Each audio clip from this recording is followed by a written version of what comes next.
কতটুকু দেখেন। মানুষ কয় যে বাপ দাদা যদি ছোট লোক হয়, মানুষের বদলে বদলে দি খাইনিয়া লোক মাটি কাটিনিয়া লোক হয়, তাইলে ফলারা আগো স্বভাব চরিত্র এরকমই হয়।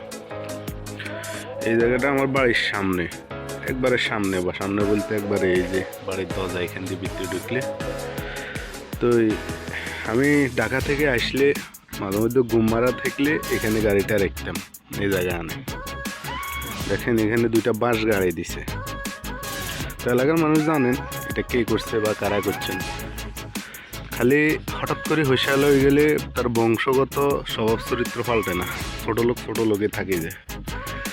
তো আসলে এটা মুরব্বীরা বলতো আর কি, যে বাপ দাদারা যদি চাকর বাকর হয়। হচ্ছে আমার বাবার জায়গা, এখানে মোটামুটি 3টা রুম আছে, 3 রুমে 3টা গাড়ি রাখা যায়। তো আমার গাড়িটা আমি এখানেই রাখি বিশেষ করে। আবার দেখা গেছে এই জায়গা দিয়ে গাড়ি ঢুকাইয়া অনেক সময় এখান দিয়ে বাইরে রাখি, এই জায়গাতেও রাখি ওয়াশ করে। ধরেন এই জালিয়ান হরাই দিলে গাড়ি এন দিয়ে ঢুকেই মনে করেন 30-40 খান গাড়ি এনেও রাখা যাবে এই অর্ধেকের মধ্যে, বাকি অর্ধেক তো বাঁধাই এনে। এরপরে আমার বাবা কোনোদিন কারো করে জায়গা ব্যবহার করেন এগুলো কোনোদিন কিছু করে না।